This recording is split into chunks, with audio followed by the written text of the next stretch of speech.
ఈ కూటమి ప్రభుత్వం అధికారంలోకి వచ్చాక ప్రజల ఆరోగ్యాన్ని గాలికి వదిలేశారు. ఆరోగ్యశ్రీని ఏ విధంగా నిధులు ఇవ్వకుండా పొమ్మనకుండా పొగబెట్టినట్టు ఈరోజు హాస్పిటల్స్ ఆరోగ్యశ్రీ కింద చేయడానికి సుముఖంగా లేకుండా చేసింది ఈ ప్రభుత్వం కాదా? అలాగే అమ్మఒడిని ఎగ్గొట్టి ఈరోజు పేద పిల్లల్ని చదువుకు దూరం చేస్తున్నది వీళ్ళు కాదా? అలాగే రైతులకి అండగా నిలబడాల్సిన ప్రభుత్వం రైతుల వెన్నెముకలు విరుస్తూ వాళ్ళకి ఇవ్వాల్సినది ప్రామిస్ చేసి కూడా ఇవ్వకుండా మోసం చేసింది నిజం కాదా అని అడుగుతున్నా.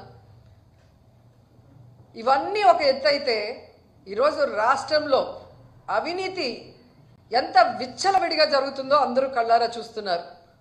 అది ఇసుక కానీ, అది మైనింగ్ కానీ, ల్యాండ్స్ కానీ, ఏది చూసినా లిక్కర్ కానీ విచ్చలవిడిగా వాళ్ళు దోపిడీకి అవినీతికి తెరలేపి వాటి మీద ప్రజలు దృష్టి పెట్టకుండా ఈరోజు తప్పుడు సాక్ష్యాలతో బురద చల్లుతూ కొంతమందిని టార్గెట్ చేసి ఎలా అరెస్ట్ చేస్తున్నారో మనం కళ్ళారా చూస్తున్నాం.